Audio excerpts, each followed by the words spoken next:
Bonjour, bienvenue sur la chaîne de l'information Actis. Nous sommes donc en direct sur Twitch. Je vous accueille aujourd'hui sur la péniche Bali, stationnée quai Saint-Bernard pour le forum de l'engagement jeune pour l'environnement.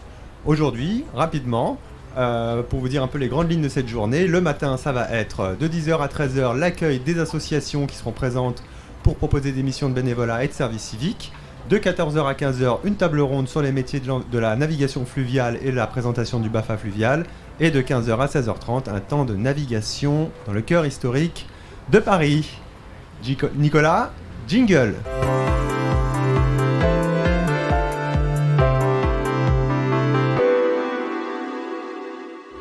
Alors je suis donc Julien, je suis informateur jeunesse, j'anime le point information jeunesse Hautefeuille qui est situé 19 bis rue Hautefeuille dans le 6e arrondissement. Le point information jeunesse Hautefeuille vous accueille, vous les jeunes de 13 à 30 ans, tous les jours du mardi au samedi de 10h à 18h. Je suis là donc pour vous accompagner dans tous vos projets, dans toutes vos démarches, vous orienter ou vous réorienter. En fonction de votre demande. Vous pouvez venir également travailler au point formation jeunesse puisqu'il y a des postes de travail en libre accès. Vous pouvez venir également imprimer. Il y a également, je suis également là pour mettre en avant les dispositifs de la ville de Paris qui vous concernent et vous proposer des projets culturels. Aujourd'hui, justement, on a lancé pour la 3e année consécutive donc un forum de l'engagement jeune spécial environnement. Donc nous sommes donc sur la péniche Bali et nous avons la chance aujourd'hui, ici même, maintenant, d'accueillir sur le plateau quelques-unes des associations présentes. Ici même les Colibris, le mouvement Les Colibris. Bonjour Julie, bonjour Lucie. Bonjour. Bonjour. Et deux jeunes présentes avec nous. Bonjour Chilo. Oui, bonjour. Et bonjour... Est-ce que je vais m'en rappeler ? Constance. Et bonjour Constance. Bonjour. Alors, d'abord, je vais donner la parole à nos amis des Colibris. Est-ce que vous pouvez un petit peu nous présenter votre mouvement ? Ouais, du coup, si on fait les grandes lignes, Colibri, c'est un mouvement qui a été créé en 2007 à l'initiative de Pierre Rabhi et d'autres fondateurs. Et le but de cette association, c'est d'œuvrer à l'émergence d'une société plus écologique et plus solidaire, radicalement différente de celle qu'on connaît, en favorisant le passage à l'action individuelle et collective, parce qu'on est persuadé que le pouvoir réside entre les mains de chaque citoyen, et que c'est en se mettant en groupe que notre action aura une portée plus forte et plus impactante.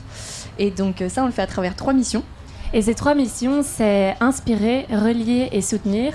Donc on inspire les gens qui veulent s'engager à travers notre plateforme, enfin notre site Colibri, où il y a énormément de ressources, que ce soit des livres, des MOOC, des vidéos, des articles, tout est là-dessus. Ensuite, on soutient également les gens qui agissent sur les territoires et qui veulent œuvrer également à la transition écologique et solidaire. Et on relie les initiatives déjà existantes pour créer des réseaux vraiment et renforcer notre force de passage à l'action. Super. Vous, Constance et Chilo, vous êtes là aujourd'hui pour quelle raison d'ailleurs ? Est-ce que vous pouvez nous dire pourquoi vous êtes là ? Personnellement, c'est mon lycée qui avait relayé l'information du Forum de l'engagement jeunesse pour l'environnement. Et en fait, j'avais trouvé ça intéressant. J'avais pas grand chose à faire un samedi. Du coup, je m'étais dit, pourquoi pas s'inscrire ? Et au pire, si à la dernière minute je me désiste, j'y vais pas. Et j'ai appelé Philo. Et en fait, elle a voulu aussi. Du coup, elle m'a obligée à y aller. Et au final, on est là aujourd'hui. Et c'est super intéressant. Et on fait plein de trucs cool. Voilà. Et j'ai trouvé que l'idée de Constance, c'était une bonne idée puisque on n'a pas l'habitude de se dire tiens, si on aidait pour l'écologie, tiens, si on allait faire, je sais pas moi, des actions quotidiennes pour aider l'environnement ou alors pour sensibiliser les personnes avec qui on est, avec qui l'on partage des centres d'intérêt. Et je me suis dit que communiquer avec plusieurs associations et se rendre compte de ce qu'on fait au quotidien, ça peut être une bonne idée. Ah, donc d'une certaine manière, ce forum en fait t'a un peu incité à prendre conscience de certaines choses ? C'est ça. C'est plutôt bien, c'est chouette. Personnellement, j'ai trouvé que, moi, j'aimerais agir pour l'écologie, mais ma question c'était qu'est-ce qu'on fait ? Comment on peut faire ça ? Parce qu'à mon échelle individuelle, j'ai 15 ans, chez moi, qu'est-ce que je peux faire pour limiter mon impact écologique en fait. Et est-ce que tu as trouvé des réponses en venant aujourd'hui au forum ? Oui, parce que l'association, du coup, le Colibri, Ouais. on leur a posé la question et ils nous ont justement répondu. Voilà, c'est super intéressant. Maintenant, on sait quoi faire. Et alors du coup, ils vous ont répondu quoi ? Alors, Qu'est-ce que vous avez retenu de ce qu'ils vous ont... alors on a, de ce que j'ai retenu, alors Colibri, c'est une association qui permet de œuvrer, on va dire, en collectif et de mettre nos actions plus concrètes au quotidien et d'influencer les personnes qui n'agissent pas encore et de les inspirer pour agir plus tard en faisant d'abord les actions pour l'environnement. Par exemple, on ne peut pas dire à quelqu'un de recycler si on ne recycle pas déjà, imaginons. Et puis, oui, je trouve que c'est une bonne idée de parler avec des associations et tout ça. Oui, avec Constance ? l'association du climat et Colibri, on a vu l'impact de la consommation de viande sur... De votre consommation de viande ? Ouais, aussi. Donc Colibri ils nous ont dit qu'on pouvait consommer moins de viande et faire consommer à notre entourage moins de viande.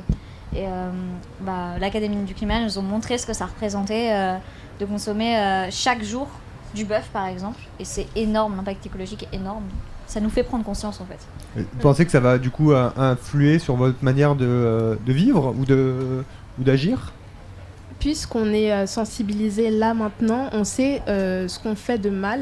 Donc je pense qu'il y a une réflexion sur nos habitudes et qu'on va prendre des initiatives personnelles pour ensuite influencer l'entourage, par exemple la famille, et puis voir influencer d'autres personnes, donc des amis, et de là il y aura un réel réseau de communication et donc de changement. Et si on commence à petite échelle, finalement, on ne peut que s'agrandir et agrandir nos manières de penser. Et si on pense, on va dire tous pareil, sauf que c'est impossible. Mais je pense qu'à grande échelle, ça peut le faire et si on commence dès maintenant, quoi.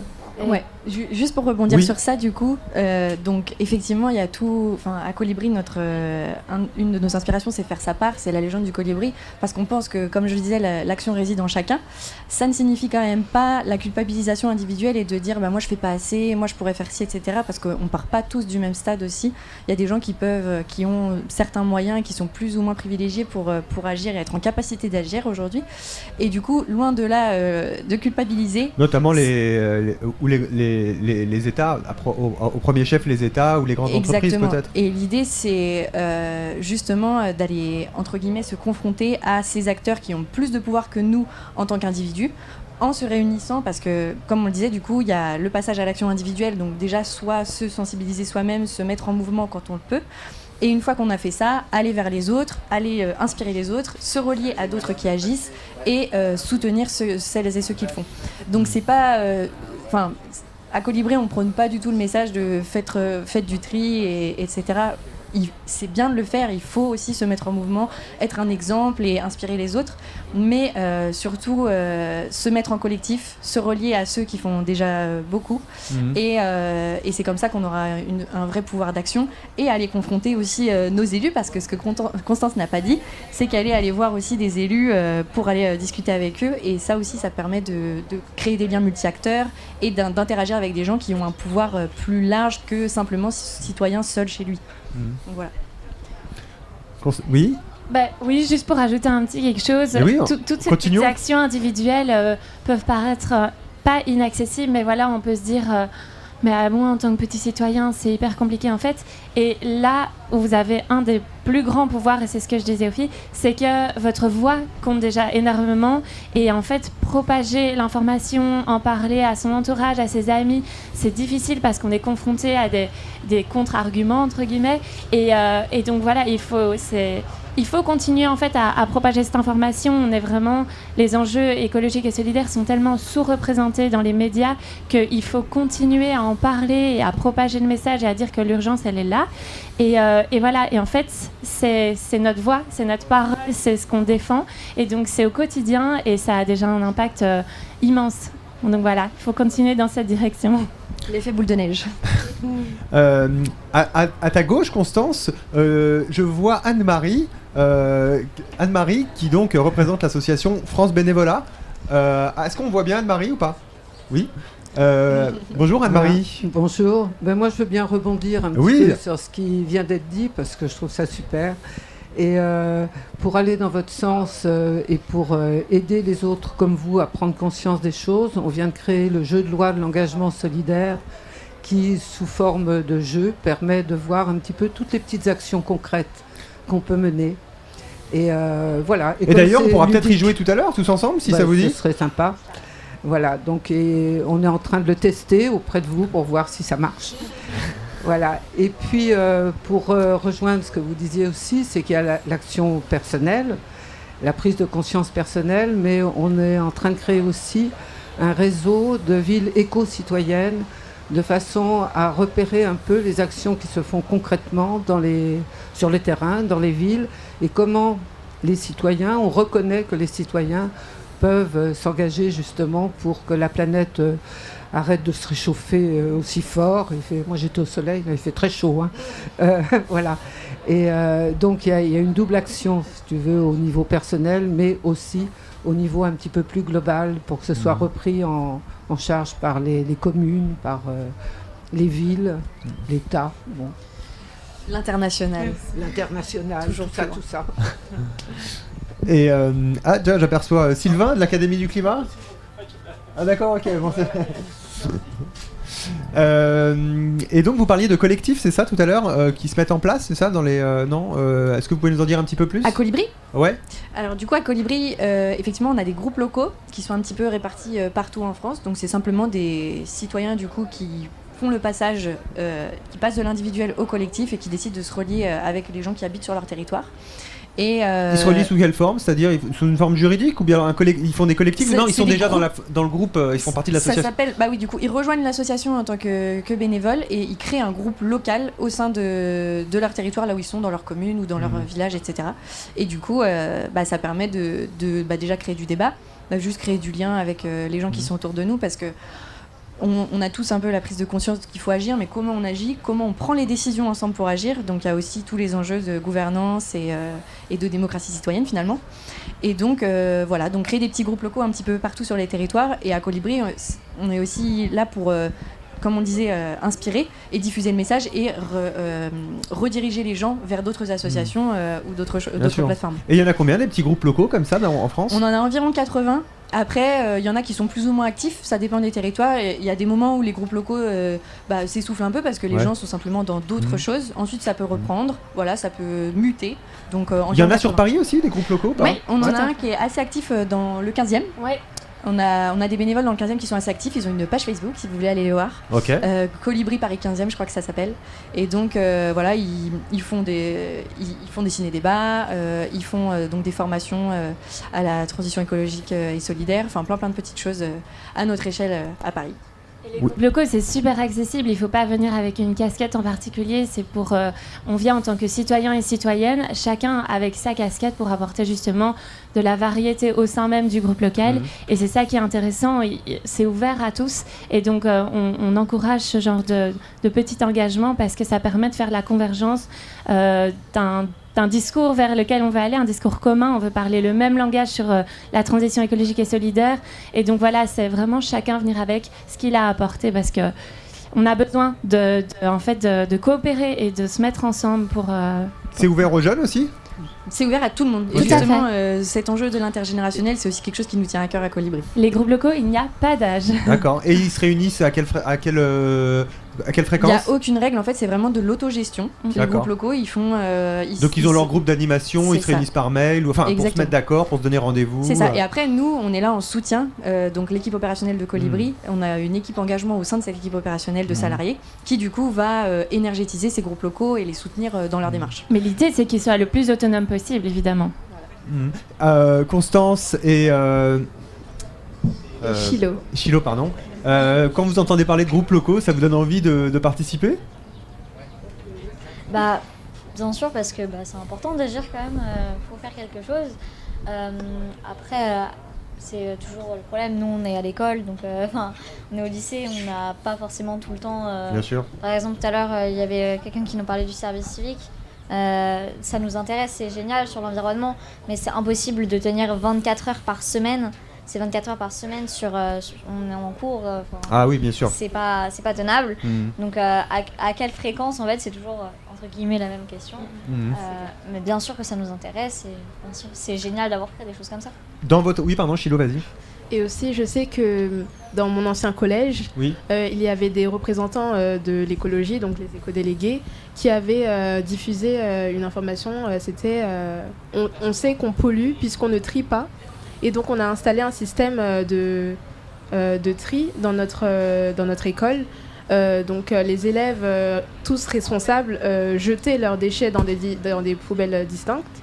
Et donc, les déchets papier allaient dans une poubelle, tandis que l'alimentation allait dans une autre. Et ces petits projets, c'est peut-être insignifiant à petite échelle, ou même si on est optimiste, c'est déjà un pas. Et je sais qu'à grande échelle, si tous les collèges et tous les lycées de France, même commencer dès le plus jeune âge comme en élémentaire, je sais que ça peut avoir une portée très importante et ça peut être plusieurs pas d'affilée et arriver à un stade où on arrive à se gérer, à être responsable et à se rendre compte de notre impact écologique. Les éco-délégués, c'est ça ? Oui, ce sont les éco-délégués. D'accord. Et ça existe donc pas dans tous les collèges, c'est ça, si je comprends bien ? C'est obligatoire. C'est obligatoire. Après, certaines personnes, enfin, je ne dis personne, mais certaines personnes sont élues éco-déléguées juste pour le titre et derrière, il n'y a pas d'action concrète, il n'y a pas de prise de conscience de l'écologie. Hein. Vous avez l'impression que ce titre d'éco-délégué, il recouvre une réalité derrière ou c'est plus de l'affichage ? C'est un titre, c'est vraiment juste le statut qui compte. Hein. Oui, et au final, je sais que les éco-délégués sont influencés par les élèves qui sont un peu plus sensibilisés à l'écologie. Et en fait, ce sont ces élèves qui donnent l'idée aux éco-délégués de mettre en place un processus ou alors... Bon, en cela, qu'ils soient à l'écoute des élèves, les éco-délégués, c'est plutôt de bonnes choses. Oui, voilà, c'est pas eux qui prennent les décisions, ce sont eux qui... mettent en place en fait, les décisions choisies par les élèves. Donc, après, je sais que dans les collèges, il y a aussi une labellisation E3D, je ne sais pas si vous en avez entendu parler, des collèges qui sont justement au top au niveau de l'écologie et notamment soutenus par les éco-délégués. Donc il y a vraiment une labellisation aussi. Après, ça dépend parce que moi, par exemple, mes 2 éco-délégués de classe n'ont pas fait une seule action depuis le début de l'année. Et vraiment, je crois qu'ils ne savent même pas qu'ils sont éco-délégués, donc c'est vraiment... Ils t'attendent. C'est ça, c'est à toi. Vraiment... Donne tout. Et nous, pareil, dans notre établissement, il y a un truc de tri. Et en fait, c'est considérable parce qu'on est énormément. On est 1000 juste en lycée, et c'est lycée, collège, même cantine.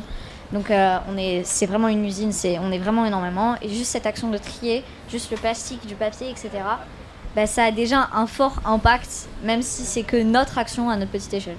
Justement, moi j'avais juste une petite question, si tu me permets. Je suis chez moi, j'y connais rien en écologie, je suis nul. Je commence par quoi ? J'ai pas beaucoup d'argent. On va sur le site de Colibri. Oh, ouais, merci justement. pour la pub. C'est gentil. Ouais, mais là, ce soir, là, je reviens là tout de suite, là, un petit truc vite fait. Regardez des super docus Ouais. parce qu'à Colibri aussi, il y a quelque chose qu'on n'a pas dit, mais on pense vachement que l'émotion, ça peut permettre de mettre en action. C'est pour ça qu'on fait de la coproduction de films, par exemple. On est coproducteur sur les films Demain et Animal de Cyril Dion. Et voilà, par l'émotion, on pense que c'est ça qui fait changer les choses. Constance peut en parler parce qu'elle a été bouleversée par un film et ça permet vraiment d'impulser le changement. Donc déjà, rien que s'informer, et donc ça peut être par des documentaires un peu plus factuels, mais aussi par des films comme Okja, qui vont te permettre de te mettre en mouvement. Et ça permet de créer vraiment de nouveaux récits et il n'y a rien à faire, c'est à travers des fictions ou des non-fictions, des documentaires, etc., que tu regarderas chez toi et que tu repartageras, que en fait ça va se propager et c'est ça l'idée, c'est de faire émerger de nouvelles manières de penser. Je suis feignant. Moi, ce que je remarque, c'est que... Regarder un film. Non, mais c'est pas ça, mais c'est que tout à l'heure, elle dit il faut arrêter de manger de la viande. Mais j'aime bien la viande. Faut pas arrêter de manger de la viande. Trier. Mais c'est fatigant. D'habitude, on met tout dans la même poubelle. C'est tout de suite, ça. En fait, ça prend du temps, j'ai l'impression. Non. Mais parce qu'on se rend pas compte que c'est comme ça qu'on va garder une planète habitable. Ouais. C'est qu'on se rend pas compte qu'en ne faisant pas toutes ces choses-là, on est en train de se suicider en fait. L'humanité va droit dans le mur. Et donc, c'est en se rendant compte que ces choses-là sont contre nous-mêmes, contre toute la biodiversité, parce qu'on n'est pas les seuls sur la Terre, les humains anthropocentrés, que tu te diras, punaise, mais en fait, en faisant pas le tri, en n'arrêtant pas de manger de la viande, etc., je condamne mes enfants, mes petits-enfants, et je me condamne moi-même dans un sens. Parce que tout à l'heure, on discutait avec une personne, c'était hyper intéressant, sur la santé environnementale. Elle était en études de médecine, et elle nous disait que elle n'avait pas du tout assez de vision sur l'impact de l'environnement sur sa santé, et de comment on maltraite notre environnement, et on se maltraite nous-mêmes finalement. Donc en fait, je pense que c'est en se rendant compte aussi que ce qu'on fait, ça nous impacte, et ça impacte les autres, qu'on va avoir envie de changer. Et puis finalement, c'est peut-être pas si chronophage que ça.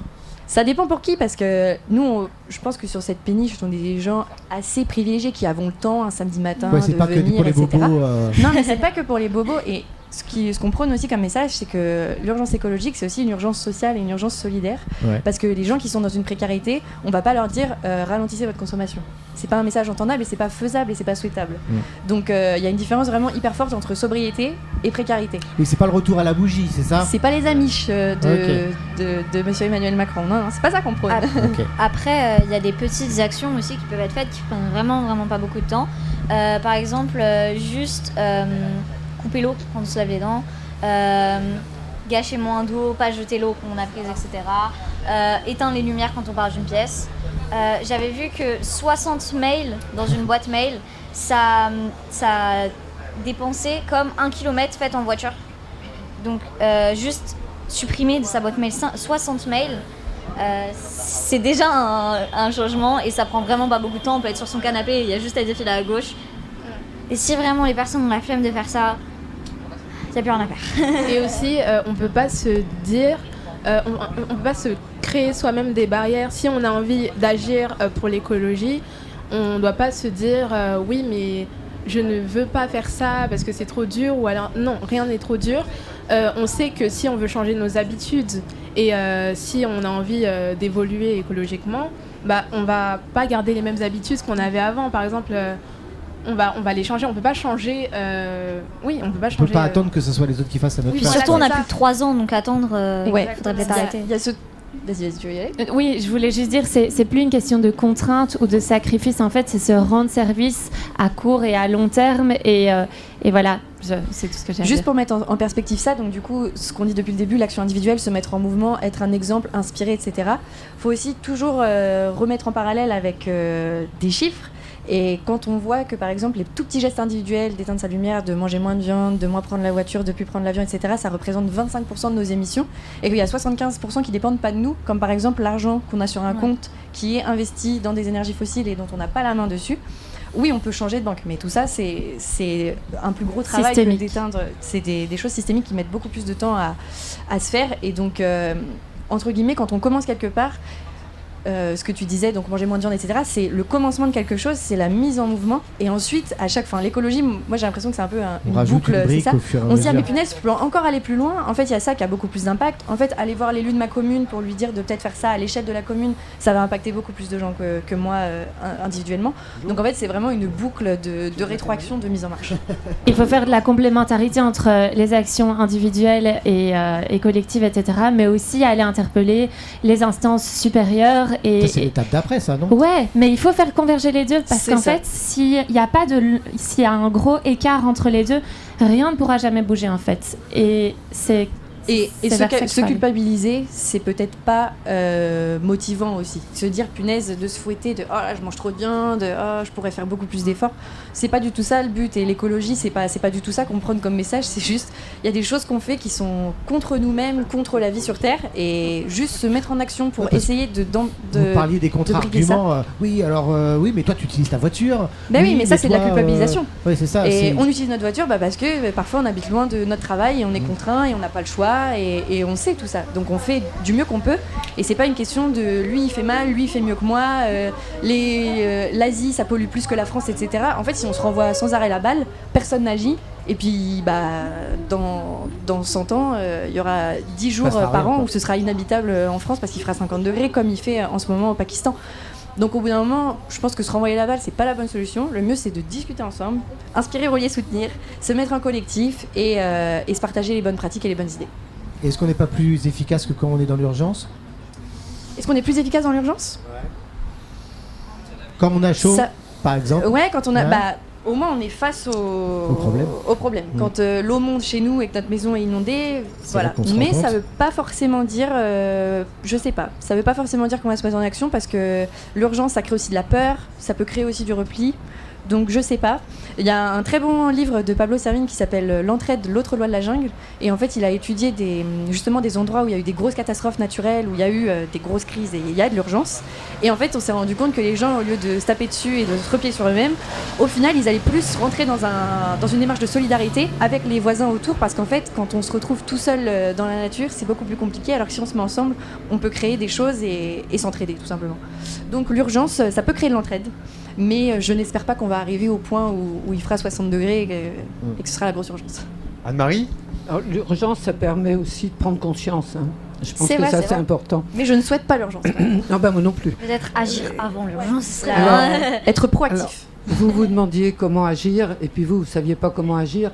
Alors, je vais faire un peu de pub.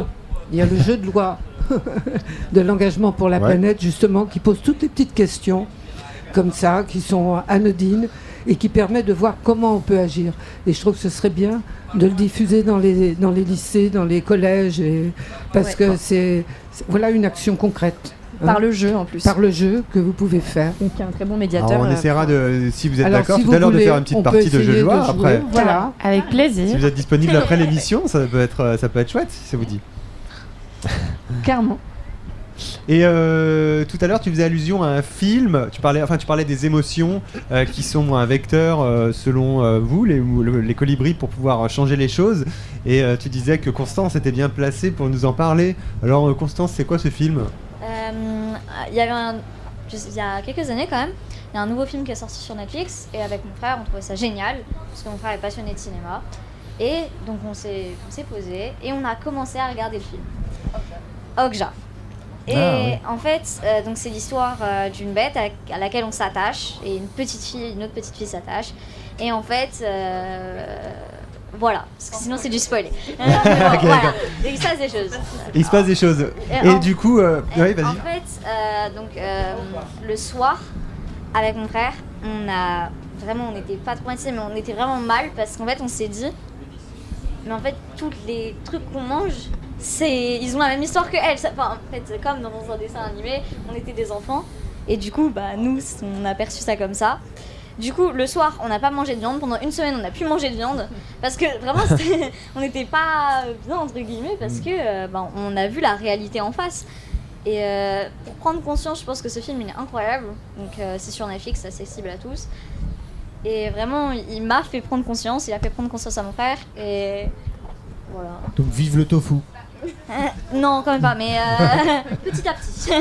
C'est ça, petit à petit. Et puis, de toute façon, les rapports entre guillemets scientifiques nous disent pas qu'on est obligé de tous écarter la viande tout le temps, mais c'est juste le même message, consommer plus local, consommer moins, consommer de... Et puis, comme tu l'as dit tout à l'heure aussi, c'est vrai que ce message de sobriété, il s'adresse en priorité à ceux qui en ont les moyens. Ouais, c'est vrai. Ouais, complètement. C'est ça, moi aussi, j'ai bien compris. C'est important. On est c'est un d'accord, privilège, c'est important tout à de le fait. souligner. Oui. Ouais, non, mais clairement. C'est sûr. Tout à fait. Mais il y a plein d'autres films. Animal, Animal. récemment qui est sorti aussi. Demain. Ouais. Where to Invade Next de Michael Moore. Enfin, il y a plein de films très inspirants qu'on peut. De Bigger Than Us aussi. Bigger Than Us, que très t'as vu chouette. hier. Ouais, très. Voilà. Ok. Si vous avez d'autres questions. Est-ce qu'on aborde un autre sujet ensemble ou bien alors on clôt la première partie de cette émission ? On peut clôturer ?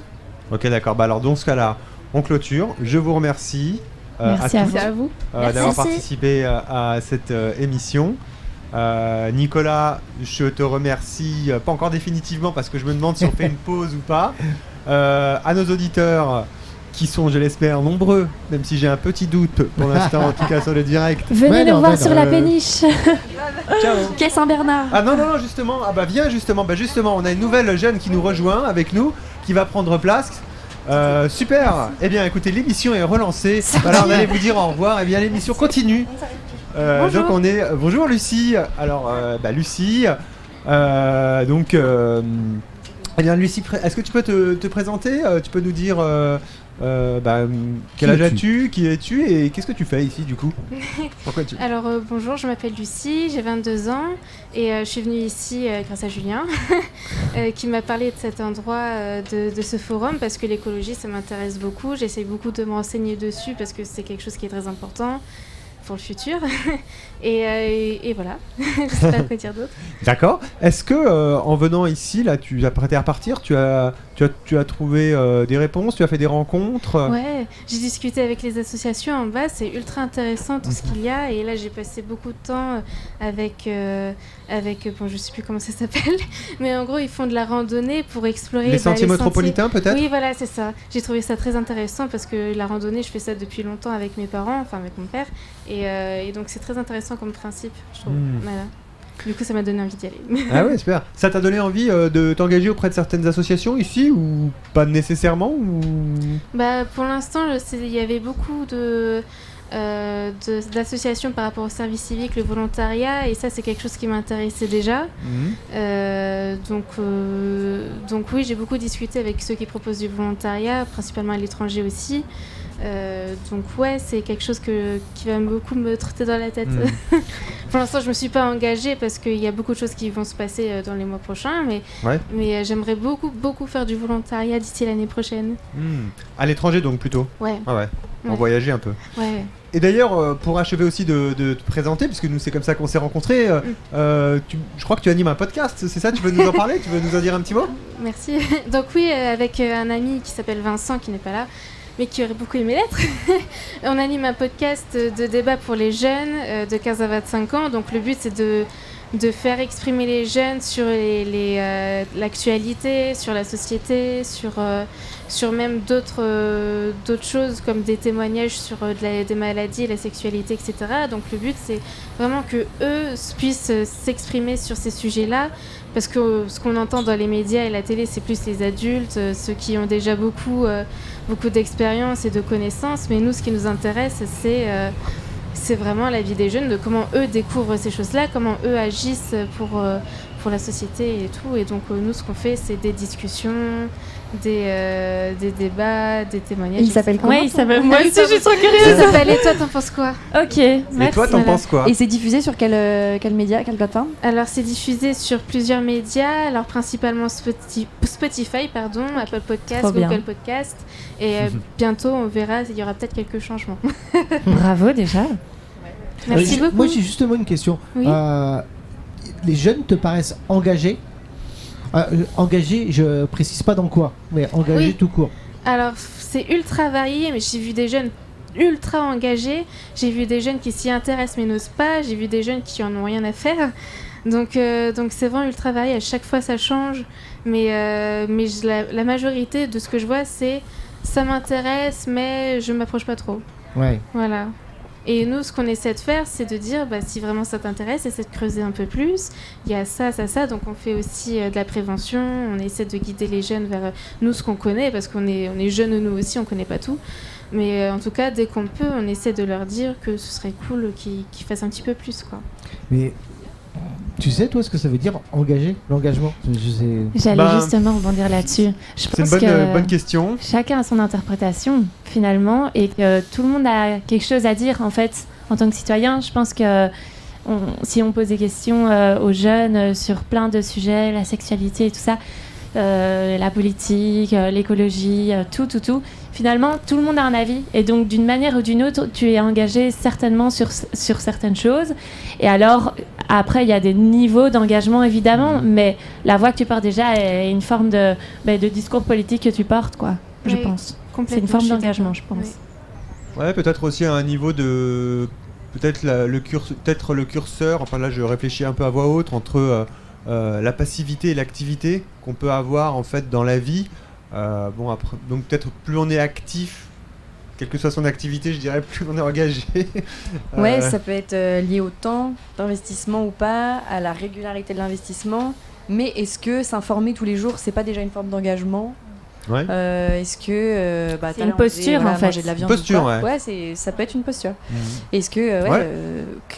rejoindre des actions ponctuelles, mais ouais. voilà, c'est pas déjà s'engager. Il y a de tout en fait. Ouais, dès qu'on cherche, qu'on est actif, même si on se trompe tout le temps, parce qu'on fait que ça, ben on est déjà engagé, on est déjà courageux. Mais j'ai Ouais. l'impression qu'il y a quand même, je sais pas, une vision vis-à-vis des autres en fait, soit par rapport aux autres. De reconnaissance. Je sais pas.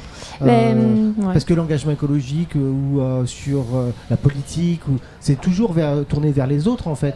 C'est soit vers les autres quoi. Parce que l'homme et la femme aussi sont des animaux sociaux et du coup on a besoin d'être en collectif, on vit en communauté, on vit en société et voilà, et donc c'est normal que ce qu'on fasse, on a envie de le partager avec les autres, on a envie de pas forcément d'avoir une certaine reconnaissance, mais de savoir que ce qu'on fait ça a un sens, qu'on a une place au sein des autres. Donc oui, je pense que c'est... Moi je comprends pas, ça fait... Tout le monde a un avis sur l'écologie, tout le monde a envie que ça change. Ça fait des années qu'on en parle. Tout le monde, je sais pas. C'est ce que j'allais dire. Je connais des gens qui assument totalement que l'écologie, ils en ont rien à faire. Ouais. Ouais. Peut-être qu'on a... Ouais. Alors les jeunes, Dans non une bulle. Non, même pas les jeunes. Pas tous, en tout cas. Mais c'est vrai qu'en majorité, je vois beaucoup de jeunes qui sont très intéressés par l'écologie, mais j'en croise aussi, bon c'est plus rare, hein, mais j'en croise qui, S'en fichent. eux, ils veulent juste vivre leur vie et essayer de gagner de la thune, quoi. Ah ouais. C'est l'argent avant l'écologie. Ouais, mais je parce vois- que... Vas-y. Vas-y Constance. Moi, je vois plus l'écologie qui est pas du tout abordée et les gens qui s'en fichent, entre guillemets, plus justement sur les personnes plus âgées qui ont été habituées à un mode de vie où on ne se souciait pas du tout de l'écologie et c'était pas du tout un problème.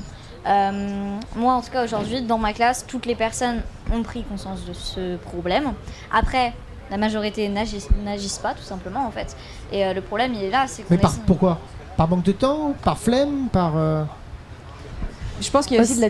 Vas-y. Aussi, je pense qu'il y en a qui ont certaines priorités au-delà d'autres et qui ont un confort, un niveau de vie qui leur permet de ne pas se donner du temps et de l'espace à ces sujets-là parce qu'il y a d'autres priorités qui viennent avant. Et en fait, c'est là qu'il faut faire...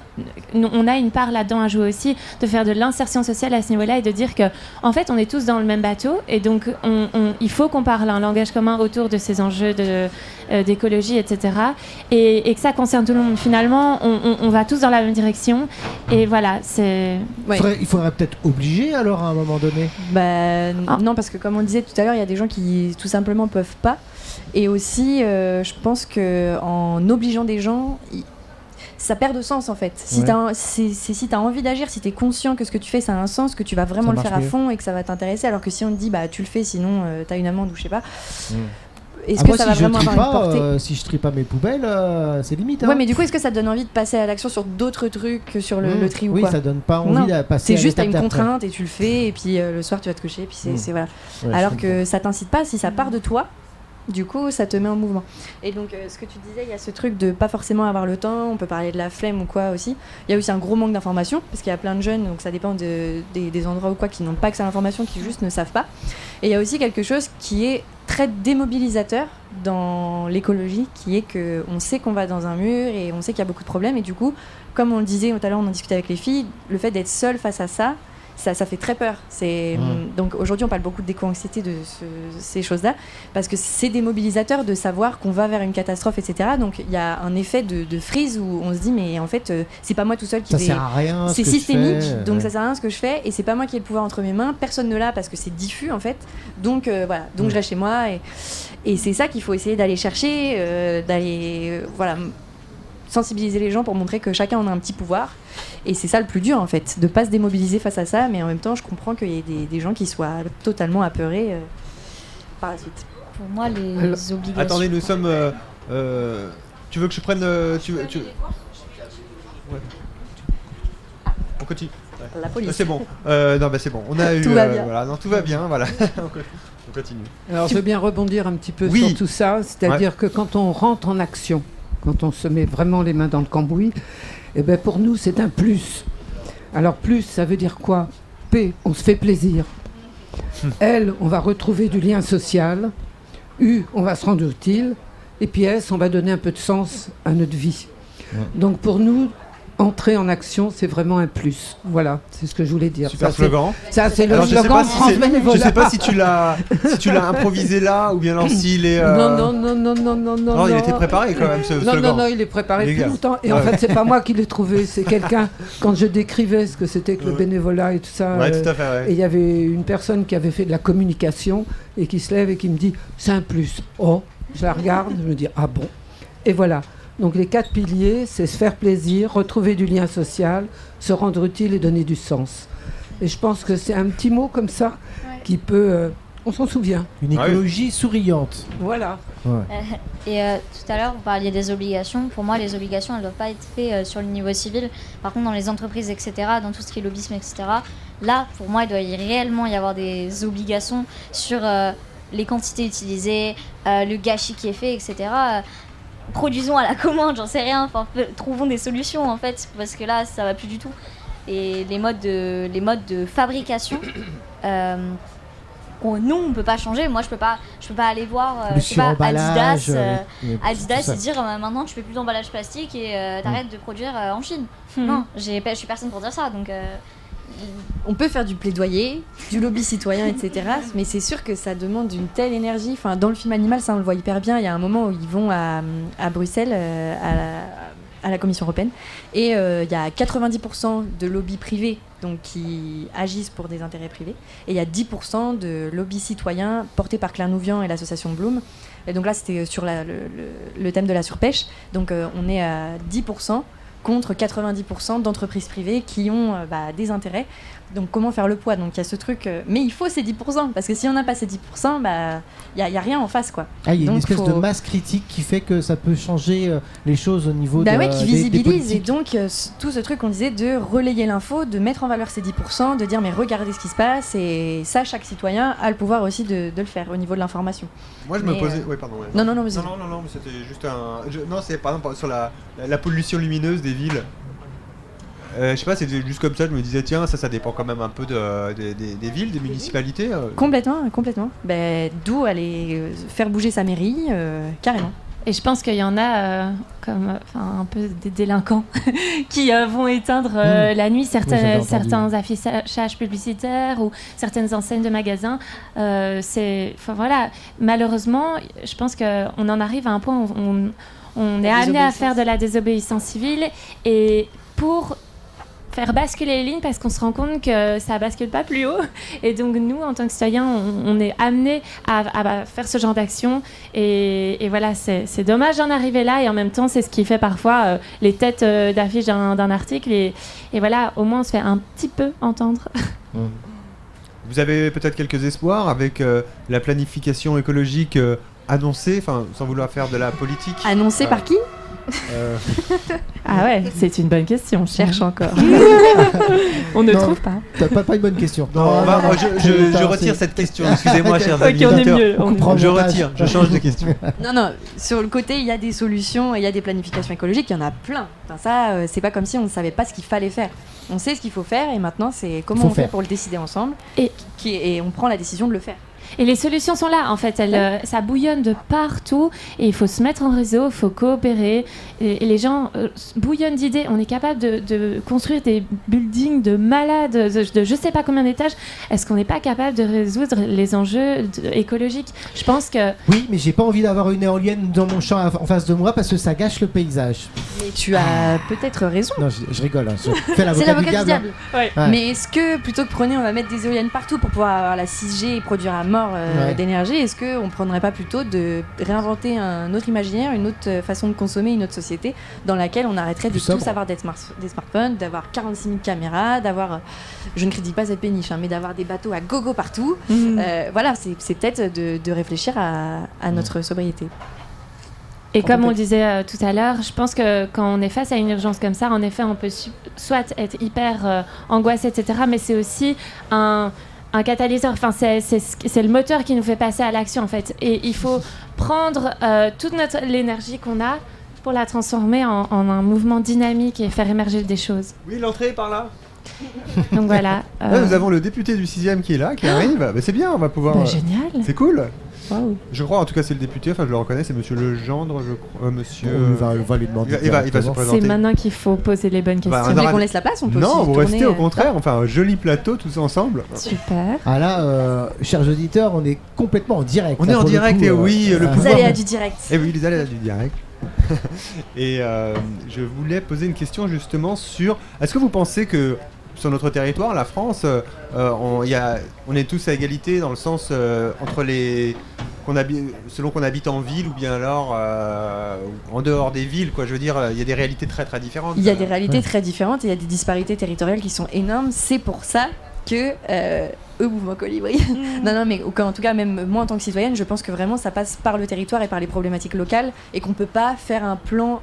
On peut faire des plans nationaux à l'échelle de la France, on aimerait aller dans cette direction-là, mais ensuite les solutions concrètes locales, elles peuvent être que territorialisées parce que on peut pas demander à un urbain ou à une personne qui habite en campagne la même chose. Les problématiques se passent pas au même niveau en fait, que ce soit la mobilité, l'alimentation, tous ces choses-là. Et comment vous prenez en compte ça du coup dans des colibris alors? Typiquement, moi je suis en charge de la mission Territoire d'expérimentation, qui est une mission qui agit sur les territoires en France. Et donc on accompagne les territoires dans leur bascule et dans leur transition écologique et solidaire. Et notre objectif principal, c'est d'une part d'essaimer ce genre de territoires qui implémentent sur leur ville et des projets pour la transition écologique et solidaire. Et notre priorité, c'est de faire du multi-acteur, donc de mettre en relation, de faire communiquer et travailler ensemble les élus, les citoyens, les associatifs, les acteurs économiques, tout le monde pour en fait faire une vraie bascule et la propagation en fait de ces projets sur les territoires et l'essaimage fera qu'il y aura une vraie bascule. Et est-ce que ça marche dans certains endroits? Est-ce que vous voyez que ça prend un peu? Oui, donc on en accompagne plusieurs. Il y a eu une première session de 3 territoires et là on est sur une deuxième session de 3 territoires à nouveau. Et ça prend, il y a des vrais projets de tiers-lieux, à Kems, il y a un tiers-lieu qui est en train d'émerger. Alors, et voilà. Ça fonctionne. Alors attendez, bien. on va accueillir avec nous. Bonjour, vous êtes donc monsieur le député? Voilà, je suis Gilles Legendre. Bonjour monsieur Legendre. Député du 5e. Du 5e. Puisque nous sommes amarrés sur un quai du 5e arrondissement. Est-ce que je vous invite à rejoindre notre... Oui, mais bien sûr, venez. Eh ben voilà. C'est super. Très bien. Je crois que vous êtes très sensible, monsieur le député. On est très sensible et surtout très déterminé. Et très conscient des compétences. Et très conscient des difficultés. Alors, monsieur Legendre, on est ravis de vous accueillir sur notre émission. Et monsieur. Bonjour. Beaucoup de dames. Pas Alors beaucoup oui, de beaucoup de monsieur. dames. Je vous présente. Pour une fois. Alors, à votre gauche, vous avez le mouvement des colibris qui est présent, suivi de Anne-Marie pour France Bénévolat. Et à côté, vous avez 3 jeunes qui sont présents avec nous, Lucie, Constance et Chilo et Nicolas de Radio Grand Paris. Donc monsieur Legendre, on est ravis de vous accueillir. Alors on était en pleine discussion avec les colibris, on parlait de la disparité des territoires et des initiatives qui étaient mises en place par les colibris justement pour aider à faire quoi alors en fait à faire en sorte que les Et donc en fait, au sein du mouvement Colibri, on a un projet qui s'appelle Territoire d'expérimentation, où on accompagne les territoires à faire émerger un projet pour faire basculer le territoire vers la transition écologique et solidaire. Et donc notre objectif, c'est de mettre ensemble, de créer un vrai tissu multi-acteurs d'élus, de citoyens, d'associations, de collectivités, des acteurs économiques aussi, pour que premièrement, ils parlent un langage commun autour de la transition écologique, parce que finalement, on a tous notre définition, et donc c'est de parler le même langage à ce niveau-là, et d'ensuite voir quels sont... on fait un diagnostic du territoire, on définit quels sont les besoins et les enjeux sur le territoire, et comment on peut répondre en fait à ces enjeux et ces besoins en mettant au niveau local, en mettant en place un projet. Et donc vous choisissez pour chaque territoire un levier qui est ou un ou plusieurs leviers qui sont particulièrement adaptés aux réalités ou aux enjeux de ce territoire. Ça peut être question de sobriété de consommation, ça peut être sur la question énergétique, Ça inclut la biodiversité aussi? Tout à fait. En fait, notre objectif n'est pas de penser chaque chose en silo. Ouais. On essaye de faire des synergies entre différents enjeux. S'il y a des enjeux de gouvernance locale, ça peut aussi être lié à des enjeux de souveraineté alimentaire au sein du territoire. Donc, et c'est le territoire qui choisit les enjeux sur lesquels il veut mettre le paquet, en fait. Tout à fait. En fait, on fait des journées de travail avec les territoires où en Essonne, par exemple, on en a fait une pas plus tard que dimanche passé. Et on a récolté toute la matière qui était pertinente à récolter pour voir, en fait, c'est les habitants qui connaissent le mieux leur territoire et c'est eux qui sont là pour nous. Donc, il faut inverser la tendance et écouter ce qu'ils ont, eux, à nous dire, leurs besoins, et ensuite réfléchir ensemble, faire de l'intelligence collective pour répondre à ces besoins. Super. Monsieur Legendre, est-ce que vous pouvez nous parler un petit peu du coup de votre rapport justement à l'environnement, de votre présence ici et des actions peut-être que vous mettez en place? Alors, sur la politique globale de l'environnement, je pense qu'il faut que nous, représentants de la majorité, on assume le fait qu'on n'en a peut-être pas fait assez pendant le premier quinquennat. Et le tournant de ce deuxième quinquennat, c'est d'accélérer, d'amplifier l'effort et de proposer justement, c'est en ça que c'est intéressant, une vraie méthode. Alors, ça s'est concrétisé par un acte politique fort, assez spectaculaire, puisque maintenant, c'est la Première ministre qui va être en charge de faire en sorte que l'ensemble du gouvernement concourt à la question écologique.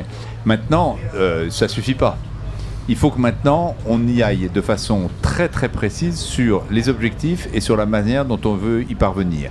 Alors, on a 2 ministres qui ont été nommés hier. Une sur la question énergétique, qui est évidemment au cœur de la question écologique et climatique. Et c'est la première fois en France qu'il va y avoir une ministre, ou un ministre d'ailleurs, entièrement dédié à la question énergétique. C'est la première fois. Et puis la deuxième ministre, qui est en charge de ce dossier, alors ça rejoint l'objet de Colibri, c'est justement la ministre qui va être en charge de la transition écologique sur les territoires. Preuve que les choses se rejoignent. Et donc moi, ce que j'espère, c'est que vous allez porter, et si je peux aider à transmettre l'expérience qu'a déjà emmagasinée Colibri et d'autres acteurs vers Amélie de Montchalin, qui est en charge de cette affaire-là sur la question des territoires, je pense que ça serait très utile. Oui. Il y a vraiment cette nécessité d'essaimer les pratiques et des gens qui agissent localement sur les territoires. Donc, merci, parce que ça peut vraiment être un super levier pour nous d'avoir de la visibilité là-dessus. On manque de visibilité, c'est certain. Et donc, voilà, le but, c'est de démultiplier toutes ces actions. Que vous puissiez aussi transmettre votre expérience. Oui. Parce que moi, j'ai fait beaucoup dans une ancienne vie, j'ai fait beaucoup de mobilisation, de participation dans les entreprises, dans le monde associatif, etc. On tâtonne beaucoup avant d'y arriver. Hein. Je pense que vous n'avez pas tout trouvé et peut-être même, n'est-ce pas terminé, les bonnes méthodes, les bons angles. Donc, Anne-Marie, vous vouliez poser une question? Non, je voulais dire quelque chose peut-être. Je voulais un petit peu compléter France Bénévolat et Résolis. On est 2 associations qui se sont mises ensemble, justement. Alors France Bénévolat, je connais, mais Résolis, non, je ne connais pas. Alors Résolis, c'est une association qui a démarré à partir de 4 profs du Collège de France, qui ont fait la constatation que, comment je veux dire, dans le monde scientifique, on était capable de faire connaître ce que l'on faisait, avec des publications d'articles au niveau international, une introduction, une méthode, des résultats là, et des discussions. Top niveau, ça. Oui, bon, mais c'était des gens très ouverts. Quand même. Oui, mais c'est des gens sympas. Hein. Ah non, mais je n'ai pas dit le contraire. Voilà, c'était des scientifiques. Et on s'est alliés, France Bénévolat, avec Résolis, parce que nous sommes sur le terrain, sur le territoire, et eux étaient plutôt à un niveau un peu de réflexion. Plus académique, oui. Plus de méthode, je dirais. Et là, on est en train de développer un réseau de communes éco-citoyennes. Donc ça va exactement dans absolument la même démarche, et de façon à ce que ce soit dans les 2 sens. Non seulement la commune va faire des choses dans créer des pistes cyclables et tout ça, mais il y a plein de citoyens dans la commune qui ont envie eux aussi de faire des choses et qui font des choses pleines d'innovation.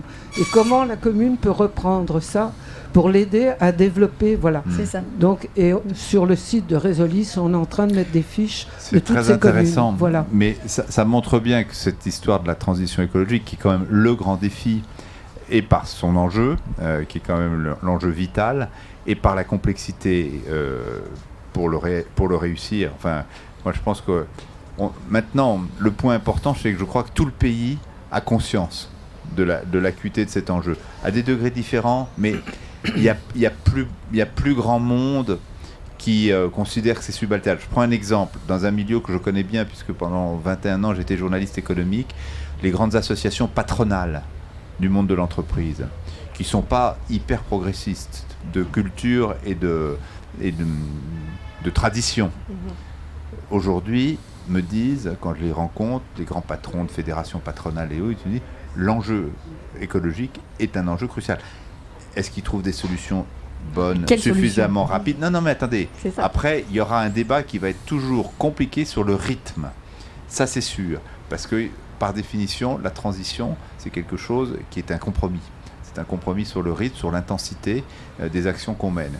Mais aujourd'hui, je pense que le pays, maintenant, porte de façon assez large. Ce qui explique d'ailleurs que politiquement, la force politique écologique pure a du mal, parce qu'aujourd'hui, l'écologie est répartie un peu partout. En revanche, je pense que là où on a un progrès énorme à faire, c'est de faire descendre et de faire participer. Ça pour le coup... Et d'écouter ce qui et d'écouter la ce qui question remonte. du dialogue social. C'est très important parce que Absolument. beaucoup d'innovation se fait au niveau du territoire. Absolument. Et ça, c'est un peu Absolument. problématique et je pense que c'est aussi celle de Absolument. Colibri. Ça, je suis d'accord. Et juste pour rebondir ce que vous disiez, que tout le monde a conscience qu'il faut faire quelque chose, etc., qu'on n'a pas forcément tous les solutions, tout ça, mais le gros enjeu, je pense, c'est l'enjeu de l'imaginaire, c'est vers quoi on veut aller. Parce qu'on peut dire transition, mais transition vers quoi? Transition vers un monde où on a tous, on en discutait tout à l'heure, des éoliennes dans notre jardin pour pouvoir alimenter nos 4 ordinateurs, nos télés, nos smartphones, ou alors transition vers un monde où on accepte d'être plus sobre pour pouvoir préserver la vie. Et donc je pense qu'on n'est pas, en fait, je pense qu'on est tous d'accord sur le fait qu'il faut transitionner, mais je pense pas qu'on est tous d'accord sur le fait, sur le but en fait, vers quoi on veut transitionner. Je suis d'accord. Et il y a un conflit La question de la d'imaginaire en ce moment sobriété entre différents acteurs, Absolument. que ce soit donc les acteurs les patronats, etc., les associatifs, les citoyens. Et je pense que le gros défi d'aujourd'hui, c'est se mettre d'accord sur l'imaginaire collectif vers lequel on veut aller. Je suis absolument d'accord. Sans compter que cette question de sobriété qui sonne assez bien à de nombreuses oreilles, parce que, après tout, c'est très difficile de contester la pertinence de ça, vient très vite buter sur un autre débat qui est la question de la croissance ou de la décroissance. Et est-ce qu'on peut maintenir une croissance dans la sobriété ? Je pense que c'est là qu'il va devoir aller chercher le compromis. Parce que, par ailleurs, la décroissance, elle présente d'énormes inconvénients. Mais la croissance, c'est pas un inconvénient, c'est que c'est infaisable. Qu'est-ce qui est infaisable ? La croissance à l'infini, c'est que comme on est sur une planète à l'infini, bien sûr. Non, mais ça, oui. C'est impossible. Oui. Donc en fait, mais je vois pas le compromis très possible. bien. Moi, je pense qu'il est jouable. Et je vais vous dire pourquoi il est jouable. Mais parce la croissance de quoi ? Il va y avoir, c'est là qu'il est jouable. Il va y avoir une contribution extrêmement forte des technologies à la transition écologique. Je prends un exemple majeur. On a décidé de faire un mix énergétique qui combinerait le renouvelable et le nucléaire. Je ne suis pas sûr que vous soyez forcément favorable au nucléaire, mais on sait que ce qui pose problème pour le nucléaire, même aux yeux de ceux qui y sont favorables, c'est la question des déchets. Qui est un sujet majeur.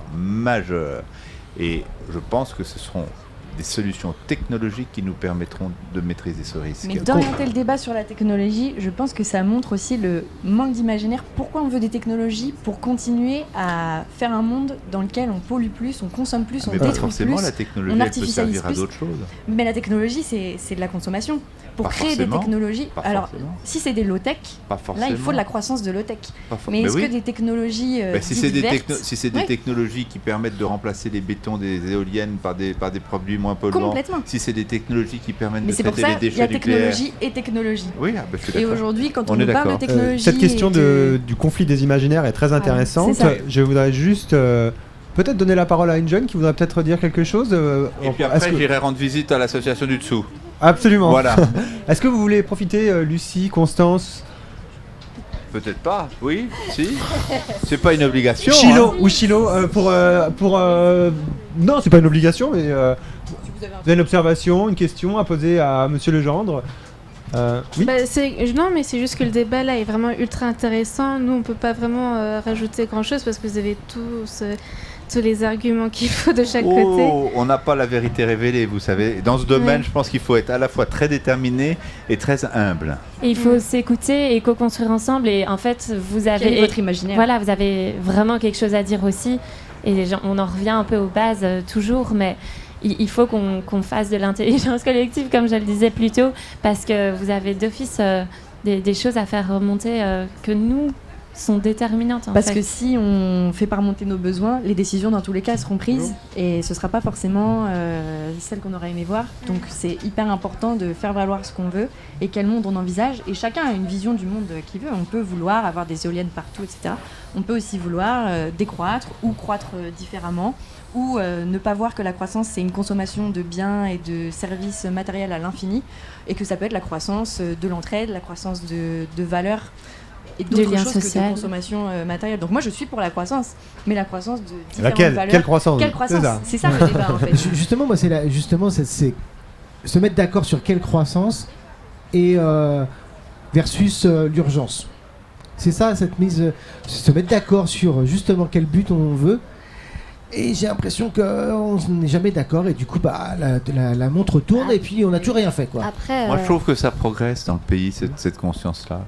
La et conscience ce débat-là. oui, mais les faits. On a quand même fait des choses. Moi je suis pas venu vendre mes salades, hein, c'est pas ça le sujet. Mais on a quand même fait des choses pendant les 4-5 dernières années. J'ai dit tout à l'heure qu'il fallait qu'on fasse beaucoup plus vite et surtout différemment. Donc là-dessus, j'assume parfaitement le fait qu'on doit négocier un virage et un tournant sur la question écologique, et je suis à peu près sûr qu'on va le faire. Mais on n'a pas obligé, quoi. On est obligé, et en plus on est convaincu qu'il faut le faire.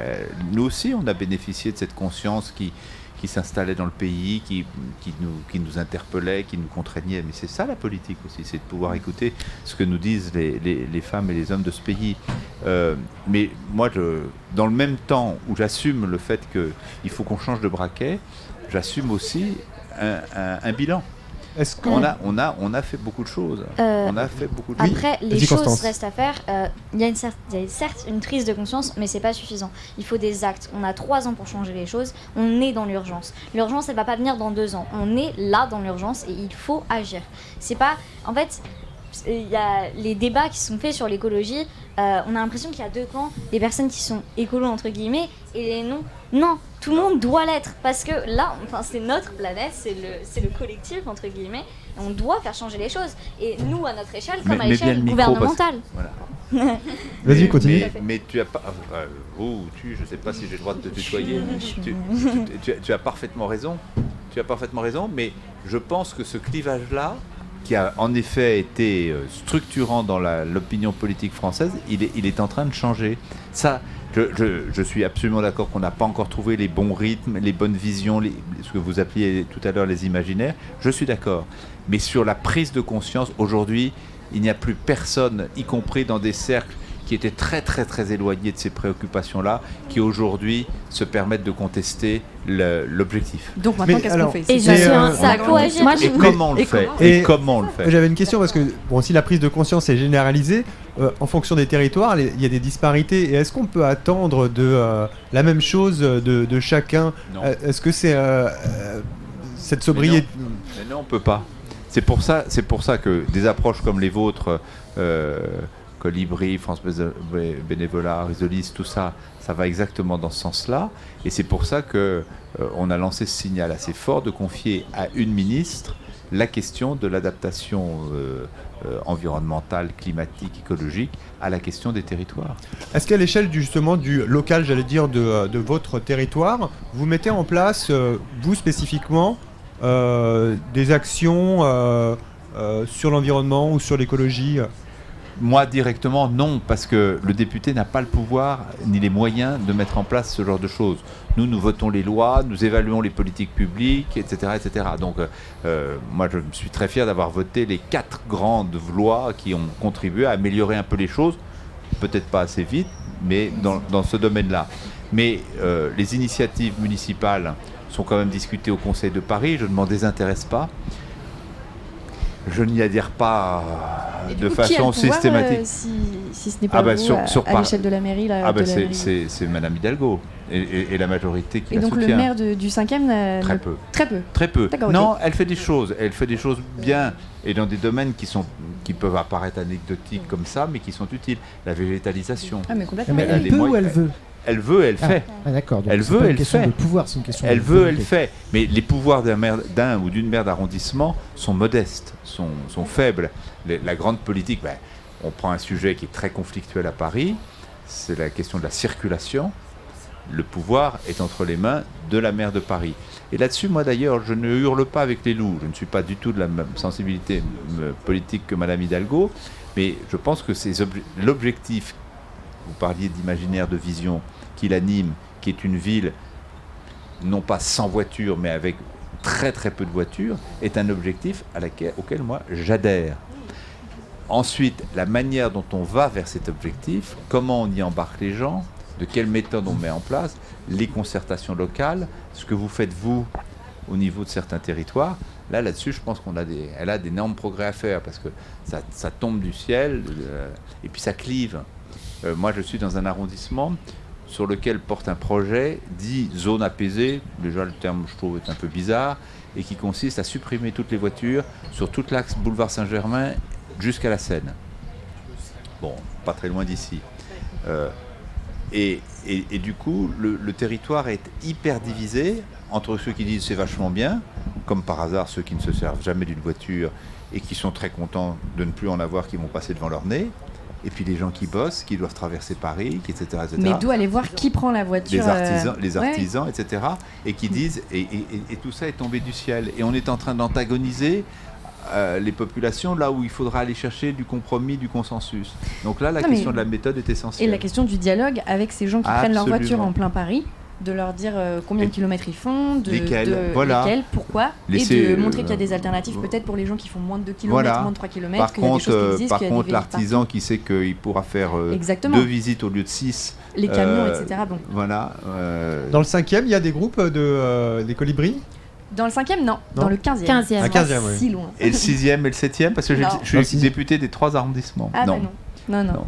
Mais bien, je vais peut-être vous quitter. D'accord, merci de votre visite, monsieur Legendre. Merci très sincèrement de m'avoir accueilli. C'était très intéressant de discuter de tout ça. Et puis, vous êtes le bienvenu dans notre émission. On sait qu'on a du pain sur la planche. Merci. Une prochaine pour une confrontation d'imaginaire. Oui, et si je vais vous laisser ma carte. Si vous avez besoin qu'on établisse la connexion entre Risolis d'un côté, Colibri de l'autre, et le cabinet de Madame de Montchalin, c'est une bonne amie, donc ça ne sera pas trop difficile. C'est super. Si cette émission peut vous permettre de faire du lien entre les associations et le pouvoir politique, ça fait partie. Dans l'objet d'email, vous mettez bien après notre rencontre au Quai Saint-Bernard ou un truc comme ça. Alors, pendant que monsieur Legendre donne ses cartes et que les liens s'établissent et on en est ravis, nous allons peut-être du coup clore finalement cette émission. C'était une très très belle émission.